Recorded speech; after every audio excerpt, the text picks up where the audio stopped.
Now, Jo here, who's made it onto the stage first, is the founder of Redesign Group New Zealand. She has grown the company into an internationally renowned design practice. With a passion for design, management and travel, she's developed the company into a niche area of food and beverage, retail, airport and mall design. And that's extended into opportunities for growth right around the world. 4 offices, India, Vietnam, Saudi Arabia. They are headquartered in Christchurch and they are in territories to service their clients. You are intending on spending, I know, the next couple of years, India, Vietnam, China and the Middle East to extend that business. And career highlights, and just get this, include competing the food and beverage tenancies in airports in India, Vietnam, Ireland, the UK, Russia and the United States. Please welcome Jo Pennycuick.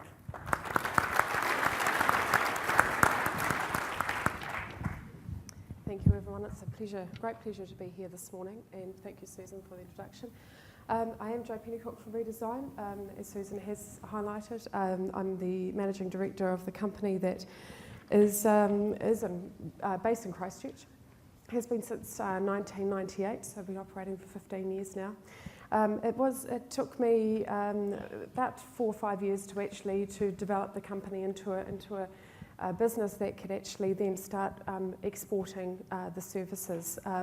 I started off by travelling into the Middle East predominantly, and then in 2007 I had a phone call from one of my major clients, HMS Host, the global operators of airport facilities around the globe. I work with them in the Auckland and the Christchurch terminal. They said, Jo, how soon can you get to Hyderabad? And I said, well, where's Hyderabad? I didn't know where the hell it was. So within 2-3 days, I flew my mother up to Wellington to get my business visa. I was on the plane to Hyderabad and we were open to the market there. Walked in to the new terminal that had just opened in Hyderabad, and I was the only redhead in the sea of eyes as I came into the arrivals area. So you don't necessarily have to have get over the complex when people stare. So I mean today what I'm looking at is really just sharing some of my experiences and my objectives, my vision, the company's vision, because there's a person here standing in front of you talking, but there's a good group of people that actually back a lot of what we do, which are located predominantly in Christchurch but around the world.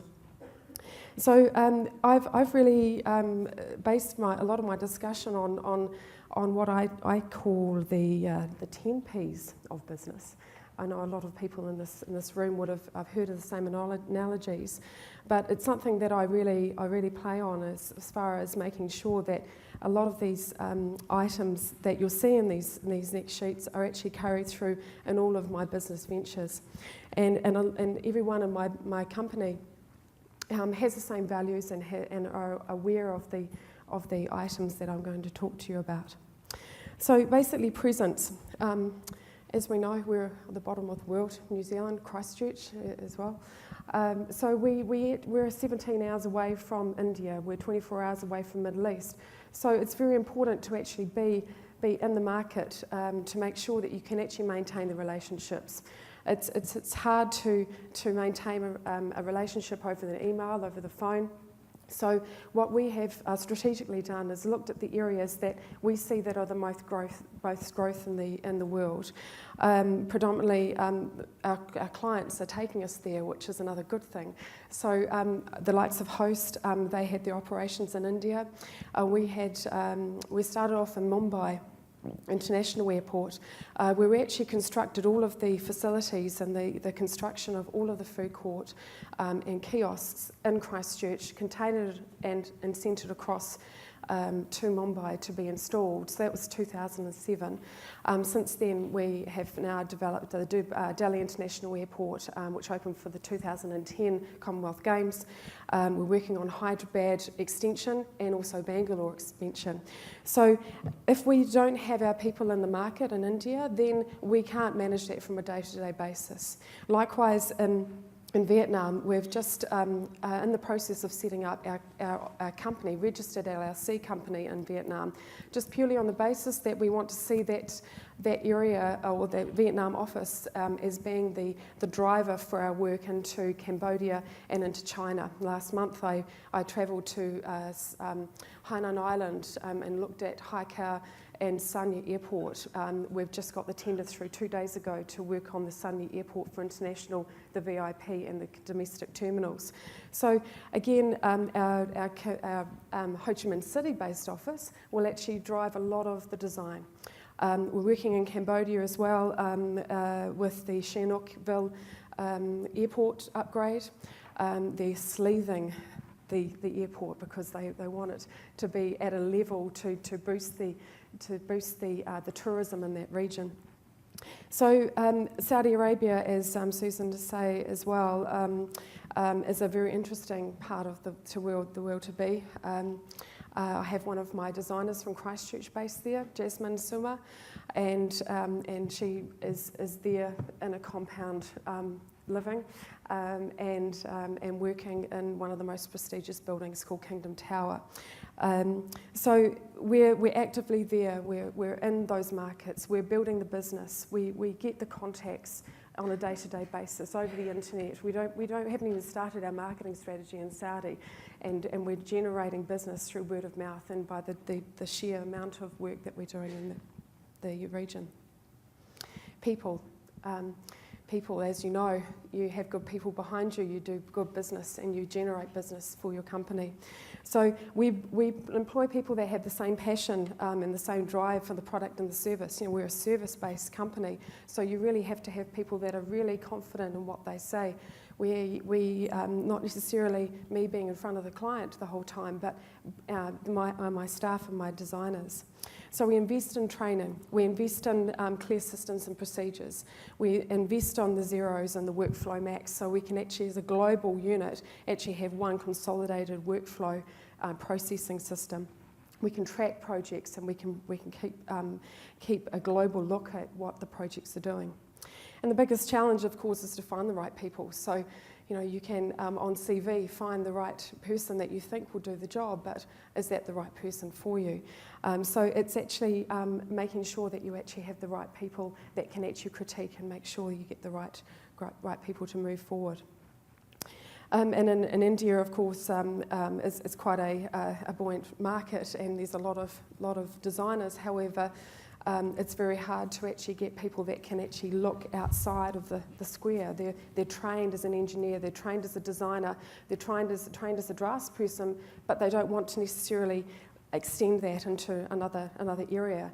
So we have to sort of inject the New Zealand way of the way that we design, so we can actually start educating our staff and building the staff to suit our company. Partnerships in business offshore is a very critical part of our business. We have in Saudi Arabia, we've just got the paperwork through for our legal entity. Saudi, it's taken a year to actually get the formal documentation. I've signed up to 3 camels and a gold mine because it's in Arabic, but I've had it obviously translated over the last week. But you know, we're partnerships with, or in partner with Prince Turki bin Salman, who is the son of the first in line to the throne. So we have a prestigious partner there that is ready to build our business with him. He's a construction company as one of his major portfolios. I remember when we started talking about the partnership was you know, that I sat in his palace. He got a chauffeur-driven car to the palace, and he sat with me in this big room, probably half the size of this room. And he said, "I'm so pleased that you're a partner of us, Joe." And I'm saying, "Well, hang on, but you're the prince." You know, so you know, it's really that to me was a weight in gold as such, because they value the work that we do and what we can bring to them for their portfolio. Professionalism.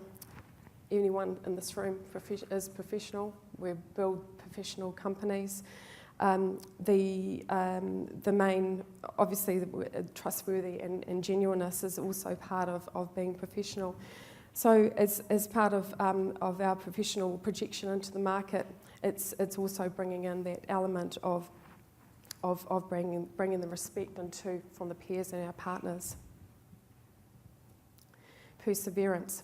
Perseverance, as you know, in the markets that we're and especially in Saudi Arabia and India, things do take time. So it's not like here in New Zealand where you can meet with someone and then within a month or even a week or a month, you have a signed contract. You have to, in India it may take 3 months, it may take 6 months to actually get that project across the line. It might take 1 year. So it's the perseverance, but it's the patient's perseverance. So patient is another factor of this. So the patience is actually taking time to develop any venture. It's the contracts offshore that we have to actually build, to actually bring a lot of our business in line. And one word in Middle East is the inshallah. Inshallah is obviously God willing. Things will take time. It may be that within one day we might have a contract on the table. It might be 1 week on the table. Inshallah, God willing, it will be within a certain time frame. New Zealand, we actually make sure that those contracts are on the table when it's said. The passion, we love it. So we love what we do. We have to project that into the market as well. We love our design. Every project that we is brought into the table has the same element of our redesign style. So the markets also, when you're travelling into the markets, you have to also like the areas that you're going into. You love the India and you love Middle East and Vietnam. So you're investing a lot of time into those markets, so you have to have the passion to actually build your business into those regions. Pricing. Price point is negotiation. So the territories that we operate are somewhat ruthless, and we deal across the line where there's a high level of negotiation. And so basically what we look at is providing the best price, but then knowing that we're going to be cut back by 10 or 20%. So how do you actually make sure that you actually get your profit out of that? So we have systems in place that actually we project at a certain level, but we know we're going to have a bit of negotiation going on. And that's very, very clear in the Middle East and especially in India. Of course, the last P. Well, there's 2 Ps, one being possible. So it is possible. If you get all of those elements, the passion, the patience, the determination to actually build your business offshore, then it is possible. And it is possible to actually bring your brand into the markets that you so wish to desire. So thank you for listening to me. And enjoy the rest of the afternoon and morning. And I welcome any questions.